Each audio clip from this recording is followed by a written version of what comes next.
In this video, I will be talking about The Artist from 2011, which is a film directed by Michel Hazanavicius. First, the first approach that we will talk about is aesthetic. This is also called the masterpiece approach or great man approach. This seeks to evaluate individual movies and or directors using criteria that assess their artistic significance and influence. It's important because it understands what's specifically important about each movie. The second type of approach to film history is technological, and this is artistic form that relies most heavily on technology, and it discusses extreme advances in film tools, which has changed and evolved movie production just in general. The third approach is economic. Economic looks at how each individual studio functions and produces movies. Barsom and Monahan describe that historians look at how and why the studio system was founded, how it adapted to changing conditions of that time, and how and why studios took different approaches to producing movies. After the movie is produced, it looks at how the movies that have been produced have been distributed and exhibited, and it looks at the effects on the industry. The final approach to film history is social historical. These are movies that serve as primary sources for studying society of that time. Some specific aspects that are represented in movies are history, religion, politics, cultural trends, and or taboos. Another large component of this is how the public responds. The second portion of this video will talk about an overview of film history. The first era, it will be the first movies, which is from 1891 to 1903.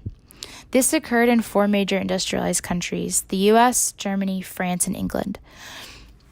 The way that movies began to even be filmed was on a first motion picture camera called the kinetograph, which was invented by Thomas Edison.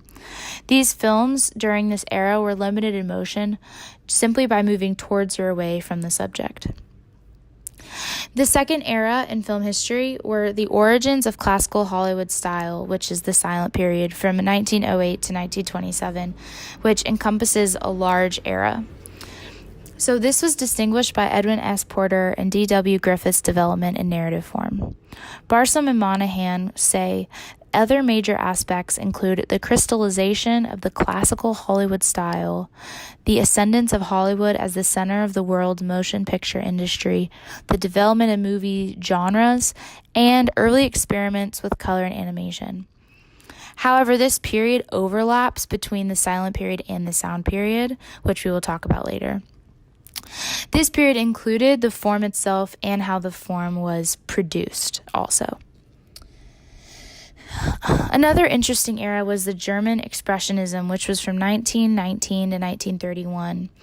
And film at this time was used as a way to bring the nation together after chaos of World War I, specifically before Hitler took reign in roughly 1933. This focused on avant-garde style film with distorted and exaggerated settings, compositions of no natural spaces, use of oblique angles and non-parallel lines, a moving and subjective camera, unnatural costumes, hairstyles, and makeup, with highly stylized acting. The next major period was French avant-garde from 1918 to 1930. This surrounded a time in Paris when there was an extreme rise in surrealism, cubism, Dadaism, and expressionism, which led to an extreme artistic movement across the nation. There were three kinds of French movies. The first is Dadaist and surrealist films. The second are short, naturalistic, psychological films. And the third focused on pure visual form and artistic quality.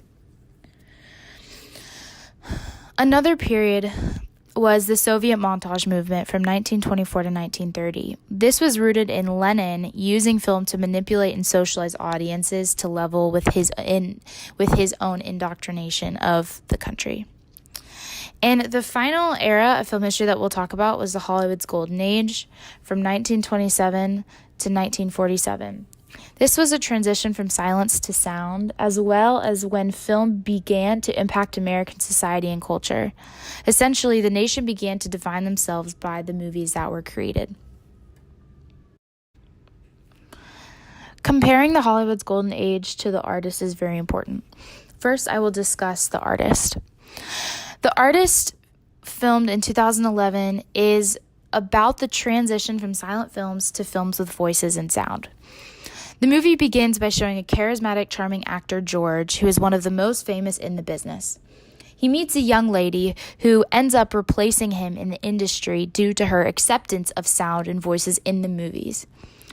George, however, refuses to participate in non-silent films. Pepe rises to fame very quickly and takes hold of the industry. We see George spiraling out of control. He loses his wife, his house, his career, and ends up nearly drinking himself to death. Pepe saves his life from a fire and nurses him back to health. In an effort to save him from himself, she demands the film studio to include him in films again. The movie ends with them tap dancing in their new movie, which is where their competition and their love began. I will argue that the artist most closely resembles Hollywood's golden age because it is representative of the transition between silence and sound. These movies begin to have complex narratives as well as a fast-moving storyline. We see this in The Artist with how Pepe quickly has a rise to fame and how George falls out of his marriage very quickly. This sequence of George and his wife resembles that of Citizen Kane, where Kane and his first wife also take a spiral. This is significant because Citizen Kane is a movie that was created during Hollywood's golden age. Another aspect of the cinematography that began in Hollywood's golden age that was also present in The Artist was deep focus and long takes. During the film, there were many long takes that drew out that scene to show its significance. The Artist also included sound without voiceover, which is a popular thing to do during the golden age as well. The Artist is one of a kind and brought in the technology of today as well as the simplicity and complexity of the golden age of Hollywood then.